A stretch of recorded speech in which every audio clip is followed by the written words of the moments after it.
Ndiaye 2 fii ci Arène Nationale dimanche 21 mai 2023 ndeysaan yéen a gis Gris Bordeaux taxaw nii moo andi Serigne Ndiaye 2 andi Forza ndeysaan arbitre bi nee na ndax pare ngeen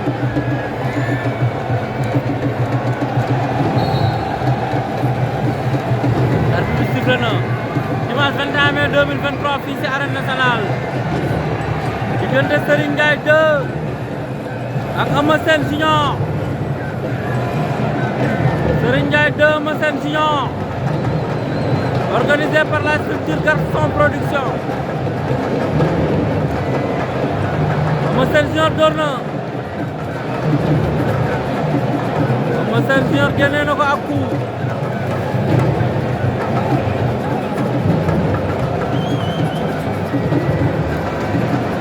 ñaari géant la ñaari poids lourd la door na ko metti door na Eumeu Sène Junior mu tërëf Serigne Ndiaye 2 attention Eumeu Sène Junior attention dooran na ko attention Eumeu Sène Junior li mu nekkoon ci géew bi nga daanu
Eumeu Sène Junior waa ji da lay doon ku nga daanu oh génnaat na Eumeu Sène Junior génnaat na ah la la la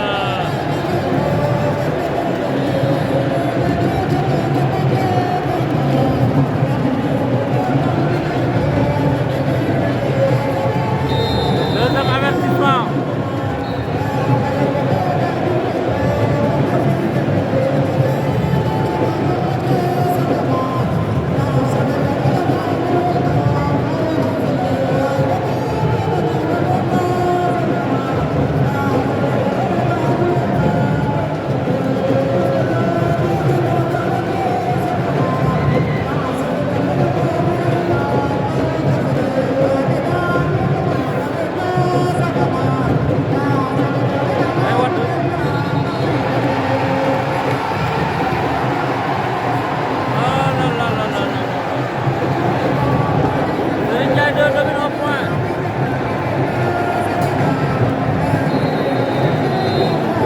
troisième avertissement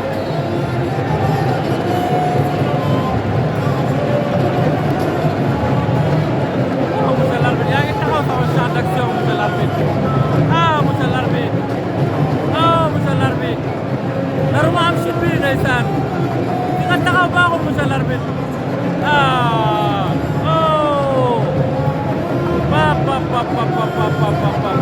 mais Eumeu Sène Junior li lan la da lay dëj da lay dëj da lay dëj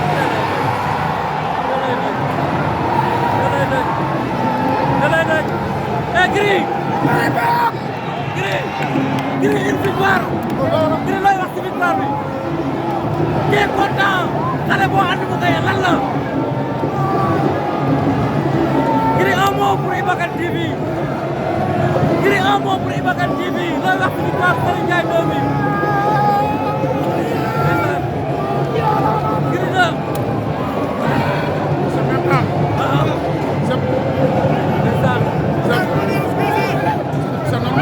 c'est normal C'est un chemin pour lui.